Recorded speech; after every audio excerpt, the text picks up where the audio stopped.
वालिदैन ऐसे होते हैं जो इनको शऊर नहीं होता, और वो इस बात में ना वो समझते हैं कि मैं घर की अच्छी तरीके से कमांड कर रहा हूँ कि जब मैं घर के अंदर दाखिल होता हूँ तो बच्चे अपने अपने कमरों के अंदर चले जाते हैं कि बाबा आ गए हैं, आप शोर नहीं करना, आप बोलना नहीं। देखिए वालिदैन की ना मुख्तलिफ अप्रोचेस होती हैं बच्चों की तरबियत के हवाले से। एक अप्रोच हमें आमराना रवैया नजर आता है,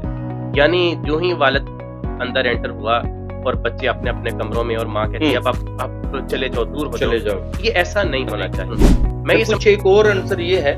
कि जो माएँ हैं वो बच्चों को डराने धमकाने के लिए उनको बार बार ये कहते हैं कि आने दो आपके बाबा को,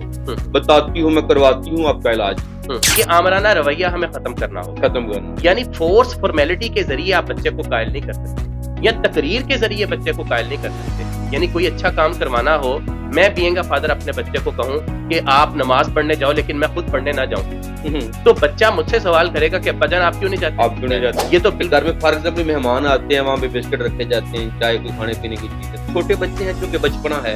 तो वो दौड़ते हैं बिस्किट के लिए या मेहमान के साथ रखते हैं, वो बैठते हैं, ये वो हल्ला गुल्ला करते हैं, तो घर वाले कहते हैं कि बच्चों को कमरे में बंद कर दें, साइड पे कर दें।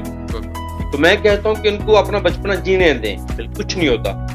तो आप क्या कहेंगे, मैं ये जो कह रहा हूँ ये बेहतर है या बच्चे को बिल्कुल बाउंड करना चाहिए, पीछे हट जाए, मेहमानों के सामने नहीं आना, बस सलाम लेनी है, कोई हल्ला गुल्ला नहीं। देखिए मेहमानों का आना हमारे यहाँ अमूमी तौर पर ये किया जाता है कि हम मेहमान के सामने अगर बच्चा कोई बिस्किट उठा ले या कुछ कर ले, देखें उसकी जरूरत है, उसने उठा लिया, कोई मसला नहीं, बिल्कुल ऐसा, हमें इस पर परेशान होने की जरूरत नहीं है। याद आ रहा है कि जब मैं 6 7 क्लास में पढ़ा करता था तो हमारे 8 मास्टर साहब होते थे, वो अपने बच्चों को ना चौधरी साहब कह के पुकारते थे। जब वो आते क्लास में तो सर खड़े हो जाते, उनको बैठाते, कहाँ बैठे।